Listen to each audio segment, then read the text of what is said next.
Morning, everybody. Today is my case study two, and it is about investment. As you can see, I chose another country in the MENA, which is my focus region for my job, and I chose the very famous country today, which is United Arab Emirates. We all know United Arab Emirates from Dubai, which made it very famous, from construction and trading and all of that. But today I wanted to actually link the weekly reading that we have about investments with this presentation um, and make the connections and reflect on it. So as you can see, the agenda is the UAE oil discovery and what Fred and Core's question was about colonization vs investment. And also I'm going to talk about the UAE protection by the big leagues of the nation in what Blair and um, what Reichshaft talks about in conflict zone vs buffer zone. I'm also going to talk about what makes the UAE and the rest of the Gulf Council countries, um, which is five countries. It's Bahrain, Kuwait, Qatar, UAE, and Saudi Arabia. Um, Relates to what Booth and Milner talks about with the new politics of globalization. And finally, we're going to discuss the UAE diversification investments and how UAE can actually use or reverse engineers what made it great by the big leagues nation and the investments that they put in it after the oil discovery, and do the same thing to the Europeans in the US. So let's start the brief. So the oil discovery in UAE started in the 1950s, which is after what the oil discovery in Iran. BP and other big oil companies like Exxon basically developed a lot of oil discoveries in the MENA for foreign investment global companies following World War II. UAE was under the control of the British Empire and then the United States, which holds the biggest, currently holds the biggest air bases and military bases in the MENA as we speak. That is Kuwait, Bahrain, Doha, Saudi Arabia, even Iraq, and you name it. The United States is there and present to protect the Persian Gulf. What happened to the GCC in especially the UAE? It has a direct reflection of what Jeffrey Friedman theory about the colonizer states once relied on on colonization, but later shifted to international investment and economic controls by bringing those big corporations and controlling those nations by investing in them and supporting them.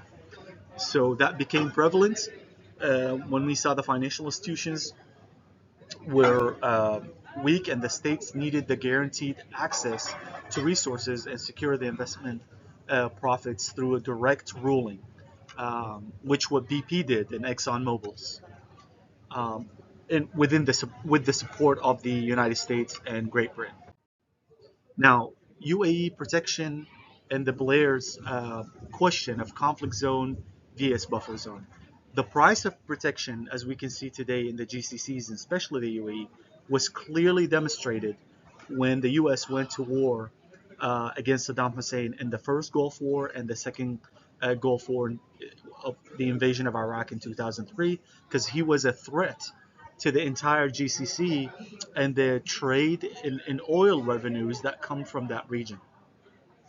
Um, in Blair, Reichschaft explores how security commitment influence whether the border regions become conflict zone vs buffer zone.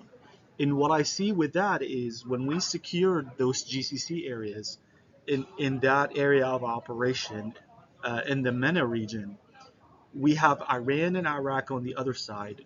We created this safe haven, safe zone, or buffer zone to protect investments that help the corporations make more investments and create a good environment of economic growth in these nations, and helped us not only secure the area but also create a safe zone for, you know, what I call it, the previous colonizers' bases across the military bases and presence across the region, which then protected um, their trade and their oil revenue from Iran and Iraq.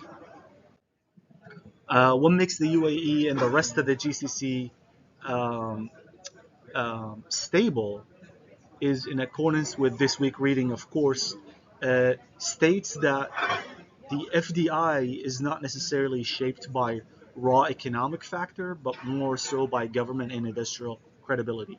So what the UAE and the GCC countries work tirelessly on is not only rely on the revenue of oil to gain the protection of the um, old colonizers or the big nations to bring their investments in and feel safe to actually bring the investments of the corporations in.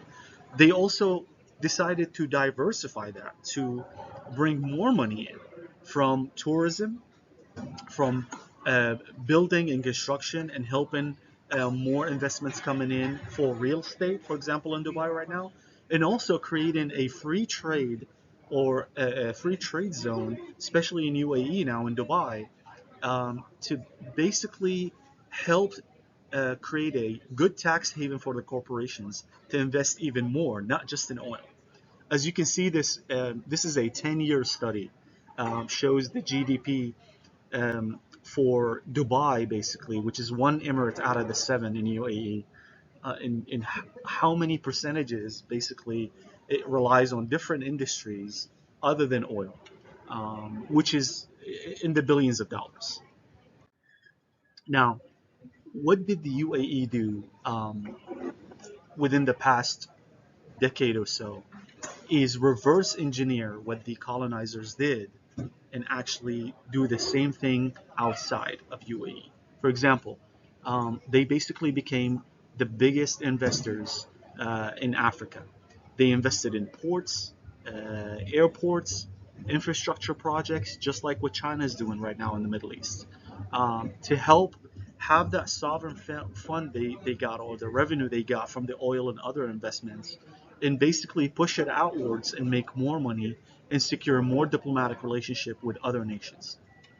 Now, the UAE also invests heavily, almost 1 point, or estimated at 1.4 trillion dollars in AI, in US AI, energy, stock market, and a variety of companies that actually employs about 33,000 Americans today.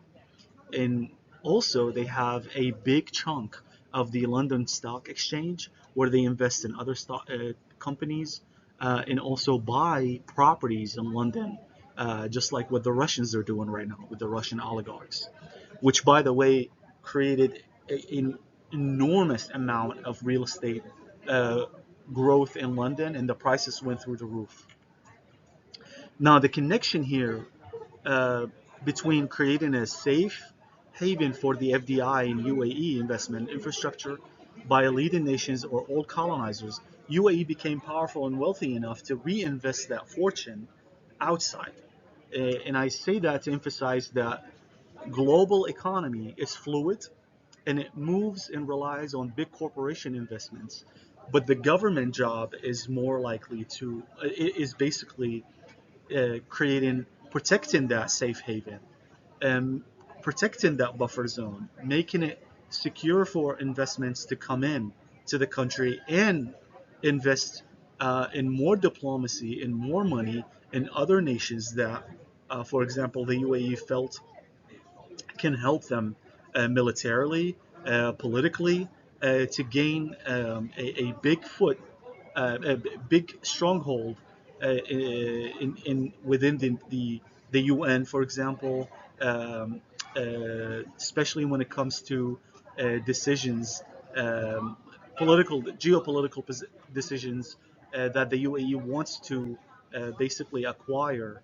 and having somebody like the United States or Great Britain backing you and France is definitely not something you take lightly. Um, Please comment on the brief. This concludes my brief today, and I hope I made some reflection and connection about the weekly reading we had about investment, which I thought it was very interesting. Thank you.